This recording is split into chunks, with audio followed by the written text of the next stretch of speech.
तो exercise 3D के question number 3 तक कंप्लीट हो चुके हैं। आज की क्लास में क्वेश्चन नंबर 4 से स्टार्ट करेंगे। तो क्वेश्चन नंबर 4 है डिवाइड। फर्स्ट पार्ट है 12 बाई 8। किसको डिवाइड करना है? 12 को डिवाइड करना है बाई 8। 12 divided by 8। तो 8 आपका डिवाइजर है। अब चूंकि इसमें 10, 100, 1000, 10,000 ये नहीं है कि ओरल डिवीजन हो जाएगा, इसमें डिवाइड करना पड़ेगा। डिवाइड करके आपको दिखाना पड़ेगा। तो 8 से हम डिवाइड कर लेते हैं। तो 8 से डिवाइड करेंगे 12 को। तो 8 से डिवाइड करें तो 8 1 डिजिट है ना, 1 डिजिट तो डिवाइड नहीं हो रही है 1। तो 12 2 डिजिट ले लें। 8 1 जा 8, 8 2 जा 16 ज्यादा हो जाता, तो 8 1 जा 8 माइनस किया तो 12 में 8 माइनस किया कितना आ गया 4। कितना आ गया 4 आ गया। अब नेक्स्ट नंबर उतारें, लेकिन उतारने के लिए कोई नंबर है नहीं, कोई नंबर नहीं उतारने के लिए, रिमाइंडर बच गया आपका। तो जब कोई नंबर उतारने के लिए नहीं है तो कोशेंट में पॉइंट लगा दें, क्योंकि इसको डेसिमल में चेंज करना है, डिवाइड करना है, तो माने पूरा डिवाइड करके दिखाना है इसको। अब यहां पर उतारने के लिए कुछ नहीं है तो कोशेंट में आपने पॉइंट लगा दिया, क्योंकि कोशेंट में पॉइंट तो लगा नहीं था। अगर पॉइंट लगा होता तो 1 0 इसमें बढ़ जाता, तो पॉइंट नहीं लगा था तो पॉइंट आपने लगाया, 1 0 बढ़ा लेंगे। अब 8 5 जा 40, 8 5 जा 40, 40 से 40 माइनस करेंगे कुछ नहीं बचेगा। तो कितना आ गया? आंसर में आ गया 1.5। आंसर हो गया। जो कोशेंट निकला डिवाइड करने पर, तो कोशेंट इक्वल हो जाएगा 1.5। यही आंसर हो गया। सेकेंड पार्ट है 63 बाई 15 डिवाइड करना है। तो 63 डिवाइड बाई 15। अब 15 से हम डिवाइड करेंगे 63 को, तो 15 4 जा 60 माइनस करेंगे, 3 में 0 माइनस करेंगे 3, 6 में 6 माइनस करेंगे कुछ नहीं बचेगा। अब उतारने के लिए कुछ है नहीं तो पॉइंट लगा ले कोशेंट में और 1 0 लग जाएगा यहां पर। 15 2 जा 30, तो 30 में 30 माइनस करेंगे कुछ नहीं बचेगा। तो आंसर में क्या आ गया? Quotient equal. तो ये कोशेंट निकल आया, कोशेंट इक्वल हो जाएगा 4.2। तो थर्ड पार्ट 47 बाई 20 डिवाइड करना है। 47 डिवाइड बाई 20 माने 20 आपका डिवाइजर हो गया, तो 20 से डिवाइड करेंगे 47 को, तो 20 की टेबल आती है आपको। 21 जा 20, 22 जा 40, 23 जा 60 ज्यादा हो जाता, तो 22 जा 40। 47 में 40 माइनस करेंगे 7 आ जाएगा। अब उतारने के लिए कुछ नहीं है इसमें, तो हम क्या करेंगे? कोशेंट में पॉइंट लगाते हैं और यहां पर 0 लग जाएगा।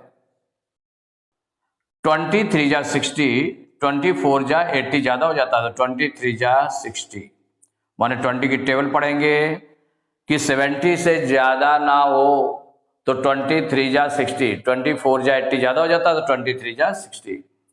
0 में 0 माइनस किया 0, 7 में 6 माइनस किया 1। अब चूंकि पॉइंट लग चुका है तो 1 0 इसमें फिर बढ़ा लेंगे। 25 जा 100, तो 100 में 100 माइनस करेंगे कुछ नहीं बचेगा। तो आंसर में कोशेंट कितना आ गया? जो कोशेंट पूछा गया था कि डिवाइड करना है, तो डिवाइड करने पर कोशेंट कितना निकल आया? 2.35। यही आंसर हो गया। फोर्थ पार्ट है 101 बाई 25 इक्वल हो जाएगा 101 डिवाइड बाई 25। अब 25 डिवाइजर है, तो 25 से 101 को डिवाइड करेंगे, तो 25 2 डिजिट है ना, तो 2 डिजिट डिवाइड नहीं हो रही, 10 डिवाइड नहीं हो रहा, माने 3 डिजिट आपको लेना पड़ेगा 101। अब 25 की टेबल अगर पढ़ें, 25 1 जा 25, 25 2 जा 50, 25 3 जा 75, 25 4 जा 100, 4 टाइम्स, क्योंकि 25 5 जा करेंगे तो 125 ज्यादा हो जाएगा। तो कितना मैक्सिमम कितनी बार जा रहा? 4 टाइम्स, तो 25 4 जा 100 माइनस करेंगे, 1 में 0 माइनस किया 1, 1 में 1 माइनस करेंगे, 0 में 0 माइनस करेंगे, कुछ नहीं बचेगा, 1 में 1 माइनस करेंगे, कुछ नहीं बचेगा, तो 1 आया। अब उतारने के लिए कुछ नहीं है, तो पॉइंट लगा लें, यहां पर 1 0 लगाएंगे, 2 0 नहीं लगाएंगे एक साथ, 1 0, एक बार में 1 0 बढ़ेगा तो 10 हुआ। अब 25 से 10 को डिवाइड करें तो 25 की टेबल पढ़े तो 25 1 जा 25, माने 1 टाइम में ही ज्यादा हो रहा है। तो जब 1 टाइम भी नहीं जा रहा तो इसका मतलब 0 टाइम जाएगा। कितना टाइम जाएगा? 0 टाइम। 25 0 जा 0, माइनस करेंगे 0, 1 में 0 माइनस किया 1, इतना रिमाइंडर आ गया। क्योंकि पॉइंट पहले ऑलरेडी लग चुका है तो 1 0 इसमें लगा देंगे। अब 25 4 जा 100, 100 में 100 माइनस करेंगे, कुछ नहीं बचेगा। तो आंसर में हो गया कोशेंट इक्वल हो जाएगा 4.04। फिफ्थ पार्ट है 31/40 मीन्स 31 डिवाइड बाई 40। आपने पहले साइन लगा के लिख दिया, तो 40 यहां पर आपका जो 40 डिवाइड साइन के बाद में जो नंबर लिखा है यही डिवाइजर है, तो 40 से इसको हम डिवाइड करना है, तो 40 से 31 को डिवाइड कर दें। तो 40 से 31 क्या डिवाइड होगा क्या? अब आप देखें, इसमें 2 डिजिट है, इसमें भी 2 डिजिट है, तो 40 के अगर टेबल पढ़ेंगे तो 40 1 जा 40, इससे ज्यादा हो जाता है, तो माने 1 टाइम भी डिवाइड नहीं होगा, इट मींस 0 टाइम्स डिवाइड होगा। तो 40 0 जा 0, माइनस करेंगे 31 आ जाएगा। अब चूंकि अब उतारने के लिए तो कुछ है नहीं नंबर, तो पॉइंट लगाएंगे कोशेंट में, 1 0 यहां पर लग जाएगा। आप देखें कितने टाइम्स डिवाइड होगा, तो 40/4 की टेबल आपको आती है, 40 की तो आती नहीं है, तो 4 7 जा 28, 4 8 जा 32, ज्यादा हो जाता है 7 टाइम। 7 का मल्टीप्लाई इसमें 40 में करके देख लें, 40 में 7 का मल्टीप्लाई करेंगे तो कितना आ जाएगा? 7 0 जा 0, 7 4 जा 28, 280 आ गया। 8 टाइम्स में 320 आ जाएगा, ज्यादा हो जाएगा, मीन्स 7 टाइम्स जाएगा, तो 7 लिखा है यहां पर। 7 0 जा 0, 7 4 जा 28, माइनस करेंगे, 0 में 0 माइनस करेंगे 0, इससे 12 लेंगे 11, 11 में 8 माइनस करेंगे 3, यहां 2 बचा, 2 में 2 माइनस करेंगे, कुछ नहीं बचेगा। देखिए जो आपका रिमाइंडर आएगा वो डिवाइजर से छोटा रहेगा, जो रिमाइंडर बचेगा वो डिवाइजर से छोटा रहेगा। अगर डिवाइजर से बड़ा आ जाता है रिमाइंडर, इसका मतलब है कि आपने मिस्टेक की है कहीं पर डिवाइड करने पर, तो ये देखते जाते हैं कि 30 है तो इससे कम आ रहा है, इसका मतलब मिस्टेक नहीं है। अब 40 से इसको हम डिवाइड करें 30 को, लेकिन 30 क्या, 30 आपका रिमाइंडर आया है ना, पॉइंट लग चुका है, इसलिए 1 0 आप लगा देंगे। यहां पर क्या करेंगे? 1 0 बढ़ा देंगे, क्योंकि पॉइंट लग चुका है, तो रिमाइंडर में 1 0 आपका और बढ़ जाएगा। अब 47 जा, फिर 7 टाइम्स जाएगा, 47 जा 280, माइनस करेंगे, 0 में 0 माइनस करेंगे 0, इससे 12 लेंगे 10, 10 में 8 माइनस करेंगे 2, और यहां पर 2 बचेगा, 2 में 2 माइनस करेंगे, कुछ नहीं बचेगा, 20 आ गया रिमाइंडर। अब पॉइंट चूंकि लग चुका है तो 1 0 फिर लग जाएगा। आप डिवाइड करें तो 4 5 जा 20 मीन्स 45 जा 200, 5 टाइम्स जाएगा, 45 जा 200, पूरा डिवाइड हो गया। तो इसका मतलब आंसर में कोशेंट आ गया, कोशेंट इक्वल 0.775, यही आंसर हो गया। 6 पार्ट है 11/16, तो इक्वल हो जाएगा 11 डिवाइड बाई 16, तो अब 16 से 11 को डिवाइड करेंगे, तो 16 की टेबल पढ़े, 16 1 जा 16, इससे ज्यादा हो जाता है, इसका मतलब 0 टाइम्स डिवाइड होगा, तो 16 0 जा 0, माइनस करेंगे 11 आ जाएगा। अब उतारने के लिए तो कुछ नंबर है नहीं, तो पॉइंट लगा दें यहां क्वोशिएंट में, 1 0 लगा देंगे।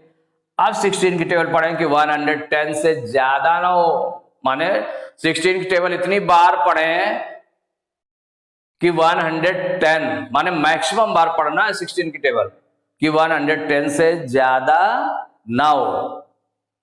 तो 16 7 जा 112, 7 टाइम में 112 हो जाता है, ज्यादा है तो उससे कम बार, जब ज्यादा होने लगे तो उससे 1 टाइम कम बार।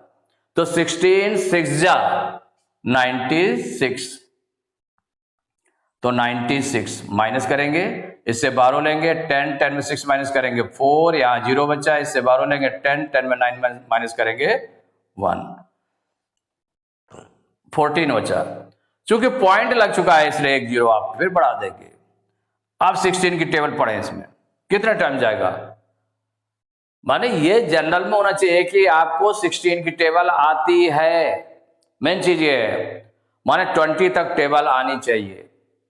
एक कंफर्म है कि 20 तक टेबल हर हाल में आनी ही चाहिए। तो आप 16 की टेबल पढ़े, नहीं तो बहुत टाइम लगता है इसमें। 16 से डिवाइड करें 140 को, तो 16 7 जा 112 कम है, 16 8 जा 128 अभी कम है, 16 9 जा 144 ज्यादा हो जाता है 9 टाइम में। तो 8 टाइम में कितना है, कम था, 9 टाइम में ज्यादा है, तो 8 टाइम पढ़ा जाएगा। तो 16 8 जा 128 माइनस करेंगे, इससे 12 लेंगे, 10 में 8 माइनस किया 2, 3 में 2 माइनस करेंगे 1, और 1 में 1 माइनस करेंगे, कुछ नहीं बचेगा, 12 आ गया। और चूंकि पॉइंट लग चुका है तो फिर 0 बढ़ा देंगे। माने ये प्रोसेस आप करते जाएंगे, तब तक आप करते जाएंगे जब तक पूरा डिवाइड ना हो जाए, ज्यादातर कोशिश यही करेंगे। अब 16 से डिवाइड करेंगे 120 को, फिर पढ़ें टेबल, 16 7 जा 112 और 16 8 जा 112 कम है, 16 8 जा 128 ज्यादा है, तो मीन्स 7 टाइम जाएगा। 16 7 जा 112 माइनस कर दें, इससे 12 लिया, 10 10 में 2 माइनस किया 8, यहां पर 1 बचा, 1 में 1 माइनस करेंगे, कुछ नहीं बचेगा, 1 में 1 माइनस करेंगे, कुछ नहीं बचेगा, 8, और पॉइंट लगा हुआ था, चूंकि रिमाइंडर अब भी बच गया तो एक 0 फिर रख दे, क्योंकि पॉइंट लग चुका है क्वोशेंट में। अब 16 की टेबल पढ़े, 16 5 जा 80, 16 5 जा 80, 80 में 80 माइनस करेंगे, कुछ नहीं बचेगा। अब पूरा पूरा डिवाइड हुआ, माने पॉइंट के कई डिजिट जाने के बाद डिवाइड हुआ है। तो यही ध्यान रखना है कि आप करते चले जाएं, हो सकता है आप लास्ट में कोई नंबर ऐसे होते हैं जो पूरा पूरा डिवाइड नहीं हो पाते हैं, माने कुछ ना कुछ बचता ही जाता है। तो कई बार डिवीजन के बाद में 4 टर्म, पॉइंट के बाद 4 डिजिट तक या 5 डिजिट तक डिवाइड नहीं हो रहे हैं, तो उतने तक डिवाइड किया, इसके बाद आपने वो कर लिया। तो आंसर हो गया क्वोशेंट इक्वल, ये क्वोशेंट आ गया आपका, इक्वल हो गया 0.6875। तो एक्सरसाइज 3D के क्वेश्चन नंबर 4 तक कंप्लीट हो चुके हैं। नेक्स्ट क्लास में क्वेश्चन नंबर 5 से स्टार्ट करेंगे।